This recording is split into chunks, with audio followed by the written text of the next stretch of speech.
Hey guys, good morning. Happy Wednesday. Happy April Fool's Day. Happy April 1st. Today is my son's 9th birthday, so we're going to do a little birthday celebration quarantine style. But for now, we're going to get solving rational equations using LCDs. This is method number 2. So read the text box with me. When a rational expression is not expressed as a proportion, you can solve it by multiplying both sides of the equation by the LCD of each rational expression. We still have to check our answers. So our first step is to identify the LCD. Now let's look at number 1.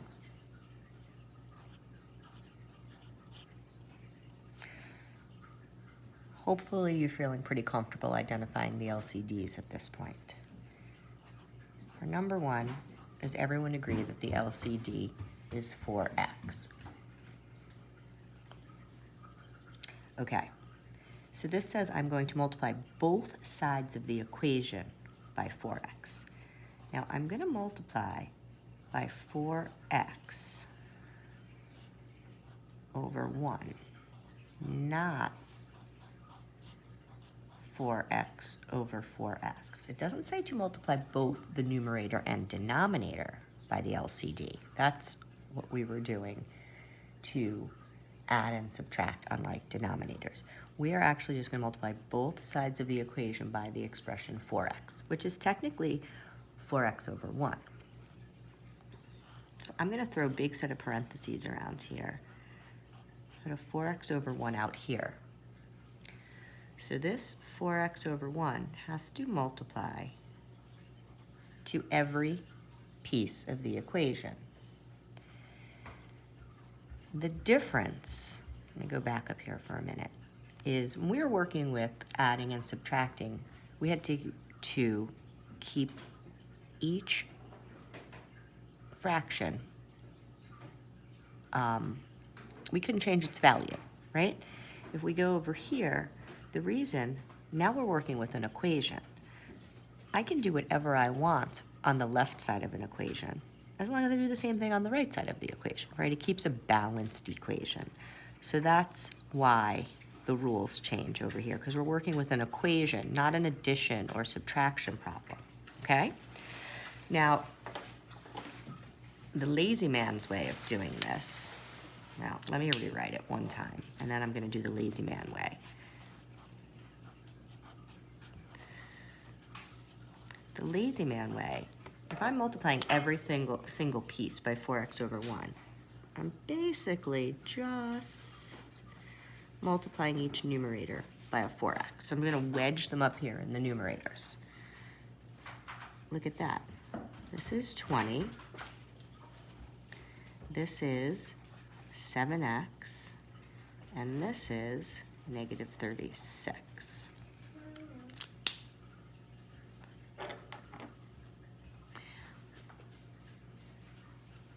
You're going to end up completely eliminating or clearing the denominators with this method. And now, minus 20, divide by 7,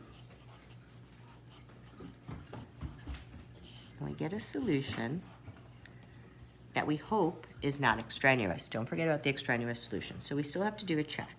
So 5 over negative 8 plus 7 over 4 equals negative 9 over negative 8. Maybe. Let's get out our calculator. 5 over negative 8 in parentheses because it's a fraction, plus 7 over 4 in parentheses because it's a fraction. 1.125. Is that what negative 9 over negative 8 is equal to? Well, first of all, I know negative over negative is positive, so I'm not going to waste my time typing those in. Oh, good. It's a solution. You totally can do the check on your calculator, but you've got to do the check. Let's try the next one. What's the LCD for number 2? 5x. Again, it's 5x over 1. So lazy Mrs. Vicola is going to take this 5x, and I'm just going to put it into each numerator. Okay, so what happens here? My x's cancel out. What's 5 times 15? 75. What happens here? The 5's cancel out. It gives me a 4x. And then on the right side of the equal sign, x's cancel out. Gives me a 35. All right, and now we're solving. 4x equals negative 40. X equals negative 10. Quick check over here. And let's see. So I'm writing it out, but I am going to rely on my calculator to do the work. So let's go to our calculator. All right, 15 over negative 10 plus 4/5. Negative 0.7? Oh, isn't that what this is? Of course it is. So far, so good. Okay, let's move on to number 3. We're going to do these 4 together. All right, LCD. The whole number 1 is technically over 1. So my LCD is going to be x times x minus 5. I am going to rewrite this one just to get us a little more space when I do the multiplying step. I'll write it a little bit bigger. All right, so I'm going to take this LCD, and like I said, I'm going to put it into each numerator.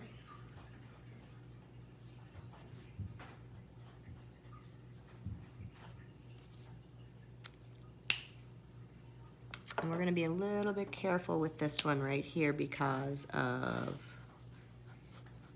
subtraction. So the first expression here stays as x minus 5. So you probably already know, oh good, we're going to be doing some distributing. The x minus 5's cancel. Leaves me an 8x here. And over here, the x's cancel, leaves me a 3x minus 5. So we have to distribute. And you also notice this is becoming quadratic. So a little bit more work here. We're going to probably factor, right? Okay, distribute. We've got to combine like terms and eventually set this equation equal to 0. So I have x squared minus 13x equals 3x minus 15. I'm going to subtract the 3x to this side. I'm going to add the 15. Okay, so now I'm saying to myself, what two numbers multiply to positive 15 and add to negative 16? Negative 1 and negative 15. So I've got an x minus 1 and an x minus 15 as my factors, with my solutions as 1 and 15. So we have to check them both. Again, I'm going to go straight to my calculator. So it's going to be on the left, 1. I'm going to check the 1 first. Oops. This, I want you guys to be able to see this. Okay, 1 minus, I'm going to put this in parentheses, 8 over x minus 5. Can I do that in my head? 1 minus 5. Yeah, I'm going to do it in my head. Okay, that's my left side. Whoops. It gives me a 3. What happens on the right-hand side of the equal sign if I plug in x equals 1? 3 over 3. I shouldn't have to type that in, should I? Okay, so we know that 1 is a solution. Now I'm going to redo it with 15. So I'm going to say, all right, 1 minus parentheses 8 divided by 8 over. So 15 minus 5, 10, equals 0.2. Right side of the equation, 3 divided by 15, 0.2. So 2 solutions for this equation. Okay, last one together, and then you can try some on your own. LCD here. X plus 7. I multiply each of these. Let me get my little marker. X plus 7, X plus 7, X plus 7.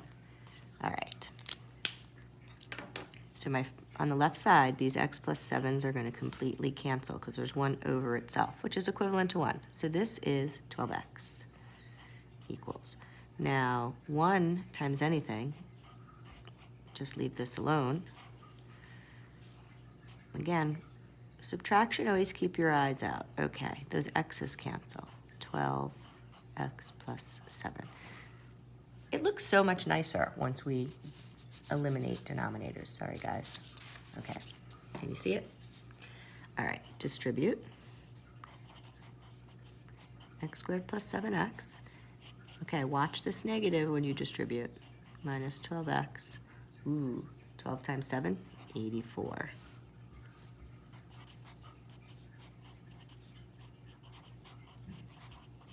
Okay, I better subtract 12X to set this equal to 0.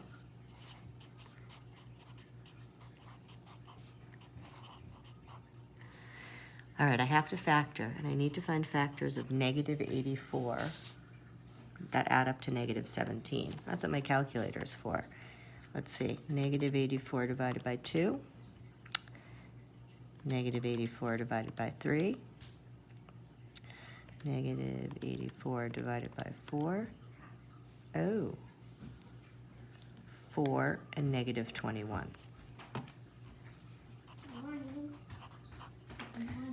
Good morning, happy birthday. Please pause for 1 second while I finish this problem. Sorry guys, my 9-year-old just woke up and it's his birthday. He's an April Fool's baby.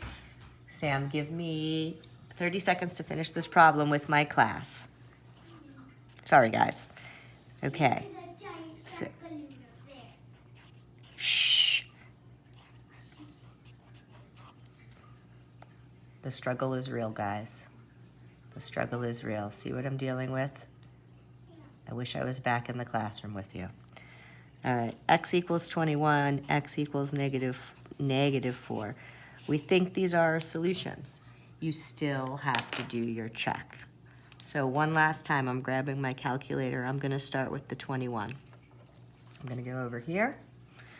I'm gonna set 12 divided by, I'm gonna do this in my head. 21 plus 7 is 28. Okay. So that's my left side. Ooh, that's ugly. Right side, 1 minus 12 divided by 21. All right, so as ugly as that decimal is, 21 is a solution. Now we have to check the negative 4. 12, left side. Negative 4 plus 7, positive 3. Well, 4. I don't need my calculator for that one. Right side. 1 minus, what's our fraction? 12 over x, which is negative 4. Okay, so they're both solutions. Remember what we said yesterday with extraneous solutions. Most of the time, they are true solutions, but it's often when you get lazy and don't do the check that there's going to be an extraneous that sneaks in there. You're going to list it as a solution, and it's not going to be one. So do those checks. You can use your calculator. You don't have to write them out, but you really need to do them. All right, guys, turn the page. The next 8 problems in this packet are your homework. No textbook homework, just finishing this up. Post the homework problems to Schoology for me, and I'll see you tomorrow.